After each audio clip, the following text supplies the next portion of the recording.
Hello, everyone. This is Live Life Well TV host Robert Landau with another episode of America's Greatest Personalities. This episode, we cover the life and times of Grace Kelly. Stay tuned.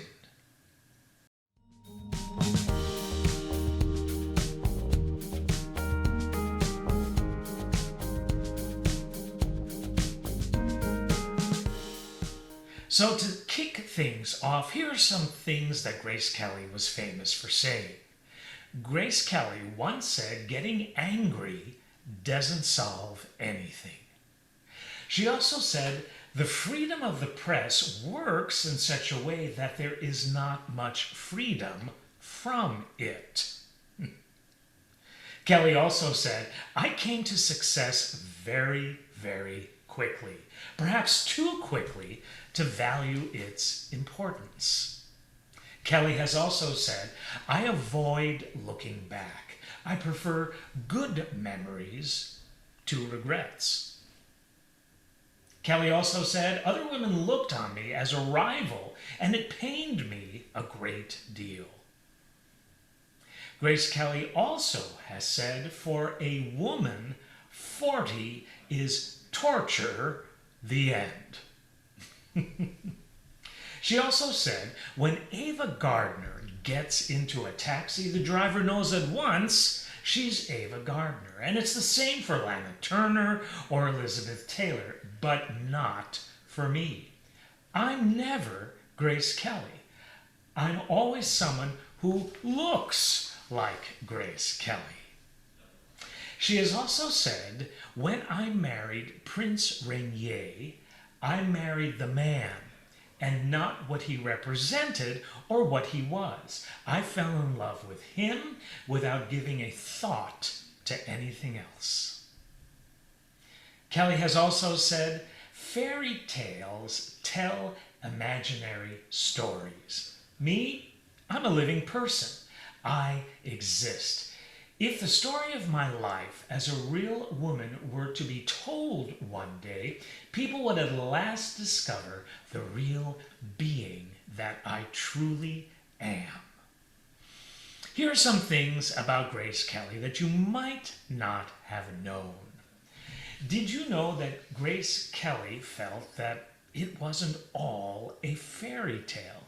And actually, it wasn't.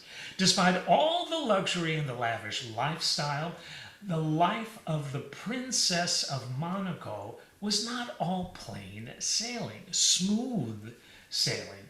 It has been well documented that away from the glitz, glamour, and all of those endless paparazzi that kept following her every movement, Grace Kelly longed to return to her own life, much of the life she lived before she became the Princess of Monaco. And because of that type of longing, it is said that Grace often suffered from depression. Did you know that she was the first actress to appear on a U.S. postage stamp? Oh, yes. And that was back in 1993. Did you also know that Grace Kelly began as a model? While she was studying at the American Academy of Dramatic Arts, an incredible place to study the craft, she also worked as a model and appeared in advertisements for many different cigarette brands of the day, but she also appeared on major magazine covers such as Red Book and Cosmopolitan, just to name a few. Did you also know that Grace was born to an affluent family? Both Grace Kelly's parents were major athletes. Get this, Grace's father was also a self-made millionaire, but he was an accomplished rower who won no less than 3 Olympic gold medals. And if you want to hear about her mom, Grace's mother was the first coach of women's athletic teams at the University of Pennsylvania. Did you also know that Grace was engaged to someone else before she married the Prince of Monaco?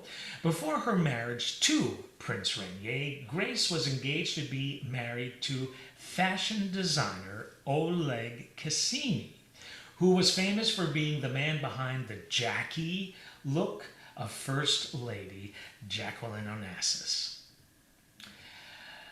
Did you also know that Grace stayed at the Barbizon Hotel for Women in New York City?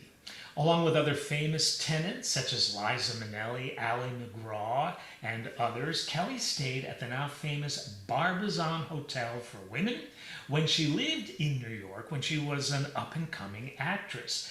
The hotel was an exclusive residence for women back in the day. No men were allowed above the ground floor. Thank you very much. Did you know that a dowry was paid for the wedding to Prince Rainier? Before the wedding of the century between Grace and Prince Rainier could move forward, the Kelly family had to, get this, ante up no less than $2 million of a dowry to be paid to the prince. Did you know that the wedding, as you might have seen, as you might remember, was an elaborate affair? You can still see the footage of it on YouTube. The wedding of Kelly and the Prince of Monaco was huge, to say the least. Thousands of people lined the streets of Monaco to welcome their new princess, and the entire palace of Monaco was totally redecorated for this unforgettable event in history. Did you know that Grace's films were actually banned in Monaco? Following the wedding, the screening of any Grace Kelly major motion picture was banned in Monaco. And you want to know who banned it? Prince Rainier himself. And when she was offered a part in Alfred Hitchcock's film Marnie, which was back in 1962, she relented to public pressure from the people of Monaco and turned the part down. Ooh, that must have been so frustrating. The opportunity and chance to work with the great Alfred Hitchcock would come along maybe once, if you were even lucky, or twice in one's Hollywood career. Did you know that Grace Kelly is buried with Prince Rainier? Grace was buried in the Grimaldi family vault, and her husband, Prince Rainier, was buried alongside her following his death back in 2005. At Grace's funeral, a touching eulogy was read by actor James Stewart, who said these words, "You know, I just love Grace Kelly. Not because she was a princess, not because she was an actress, not because she was my friend, but she was about the nicest lady I ever met." It's a wonderful tribute. Grace Patricia Kelly was born on November 12, 1929 in Philadelphia, Pennsylvania. Even as an infant, Grace had something even back then that would never, ever leave her. She was absolutely stunning. So what do you do when it's very obvious that when you look in the mirror, a stunning beauty seems to be staring back at you? You either, in her case, go into modeling or acting. So after Grace graduated from college back in 1947, she would travel to New York City to attend, as mentioned before, the prestigious American Academy of Dramatic Arts. While doing a number of modeling gigs to support herself, as also mentioned previously, Grace wanted to start doing stage work in the city. And when she did, something was quite apparent, and this actually had nothing to do with her stunning good looks. People began to notice that she was very slight in voice. Not a great thing when you have to project and make yourself heard in huge New York City theaters.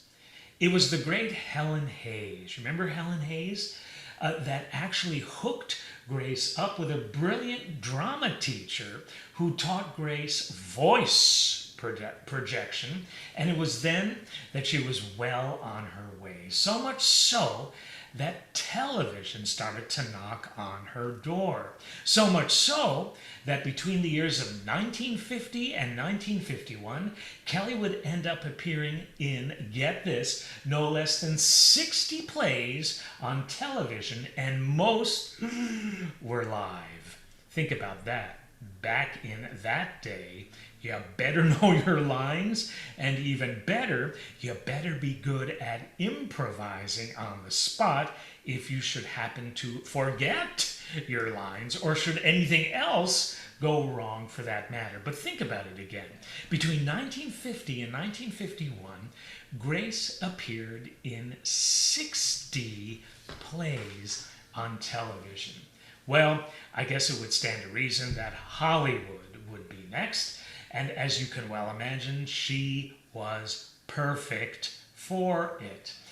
Kelly wasn't always cast in the right roles at the start of her film career, particularly, but her sheer beauty combined with her natural acting talent would always shine through, even if she happened to be miscast. It's also important to note that Grace was never one of those typical Hollywood divas who made endless demands, would jump into raging temper tantrums, and demand endless attention. That just wasn't in Grace's chemical makeup.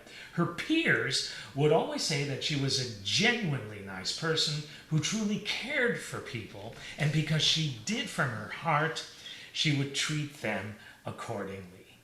Grace had an excellent upbringing to that effect. Her parents, as I said before, were very well-to-do, which is quite different than the childhoods of many of her peers in Hollywood. Her father was a champion rower. He won those gold medals as a part of the U.S. Olympic rowing team. He was a self-made millionaire and owned one of the most successful brick businesses on the entire East Coast. Grace's mother, as we said before, was an athletic coach of female athletes at the University of Pennsylvania. Grace was the third of 4 children. So let's get back to her film career.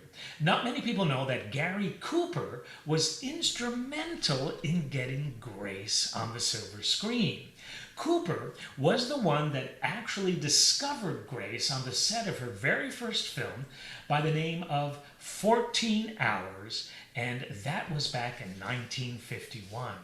That was when Grace was only 22 years old. Grace would star in Cooper's next movie the very next year in 1952. That film was called High Noon. Her role in that Western film was what put Grace Kelly on the map, and what made the studio think, oh boy, I think we've really got something here. Her next film, Mogambo, would star Clark Gable and Ava Gardner.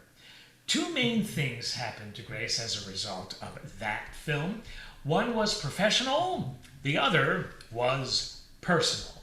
Professionally, Grace's role in Mogambo would lead to an Academy Award nomination. Personally, she would have an alleged affair with her male star, Clark Gable. She once said, well, what else is there to do when you're alone in a tent in Africa with Clark Gable? MGM would end up offering Grace a 7-year contract, which she accepted with a stipulation that every other year she would be allowed to return to New York City because she wanted to continue to do stage work. So Here's a trivia question. Grace Kelly made 3 films with this murder and suspense British film actor. She was also good friends with him as well.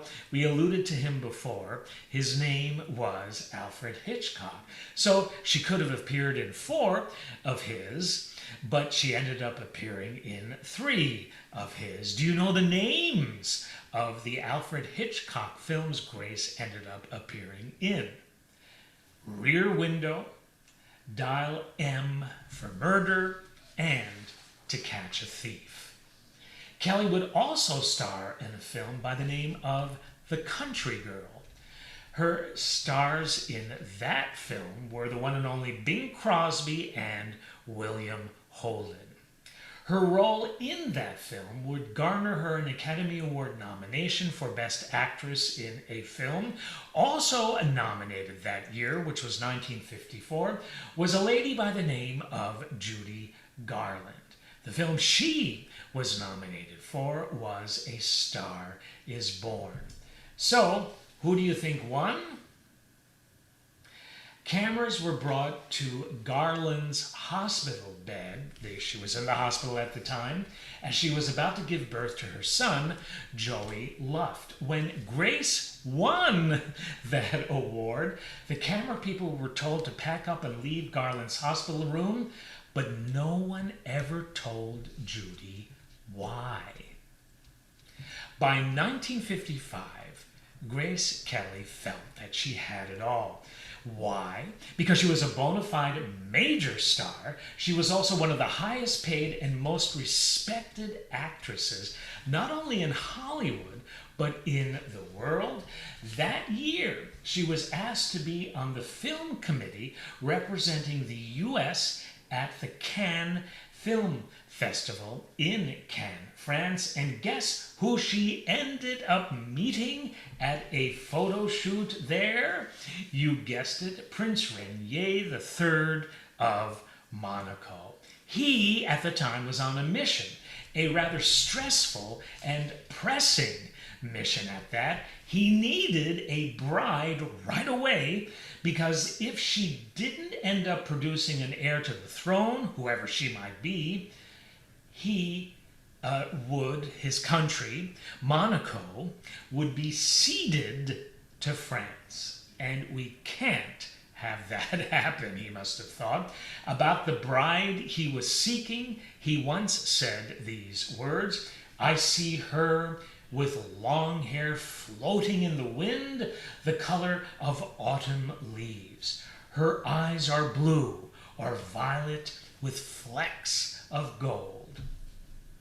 Enter Grace Kelly. A year later, they were married, which, as I mentioned before, and you might have seen, with great fanfare. As a matter of fact, the media were the ones that touted this as the wedding of the century. The wedding date was April 19th, 1956, and on that day, Grace Kelly would leave her acting career forever and assume her duties as Princess Grace of Monaco. I can't imagine what must have been going through her head to help her get to the place where it would have been okay for her to leave all that success behind. But I think I know what it was, which probably didn't make it very difficult for her to do at all, at least at that moment in time. Love. She finally found the man, not the prince, but the man that she wanted to spend the rest of her life with. The royal couple would go on to have 3 children, Princess Caroline, Prince Albert, and Princess Stephanie.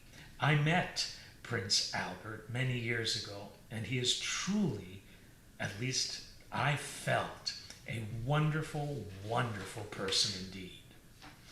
But the fairy tale of the life of royalty that Grace was now living would come to an immediate halt, and I'm sure you remember this, when tragedy with a capital T would strike on September 14th, 1982, when Princess Grace and her younger daughter were driving along the steep cliffs of the Côte d'Azur region of southern France.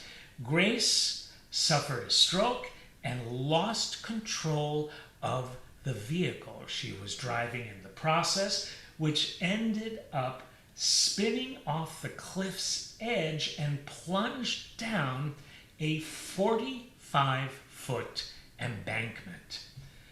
Both of them were rushed to the hospital, where Princess Grace spent 24 hours in a coma before passing away at the age of 52. Princess Stephanie survived with only minor injuries, but how traumatic must have been for Princess Stephanie to be a part of that tragedy and to witness it.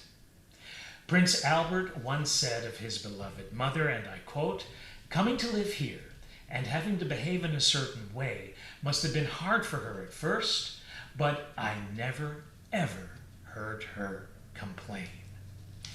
She taught us, he goes on to say, to be polite and respectful. She made sure we had private moments. Any free time she had, she spent with us. The biggest misconception about her, he goes on to say, was that she was unhappy or depressed, or that our parents were always at odds. We never, ever had any sense of that. Her sudden passing left a void. I wanted to talk to her about a lot more things than I had had the chance to. When his mother passed, Albert was 24 years of age. In closing, I would like to say these words that Princess Grace once said. I would like to be remembered as someone who accomplished useful deeds and who was a kind and loving person. I would like to leave the memory of a human being with a correct attitude who did her best to help others. All that and so much more made Grace Kelly the amazing human being that she was and will always be remembered to be. Thank you so much for tuning in. This has been Robert Landau with America's Greatest Personalities on Live Life Well TV.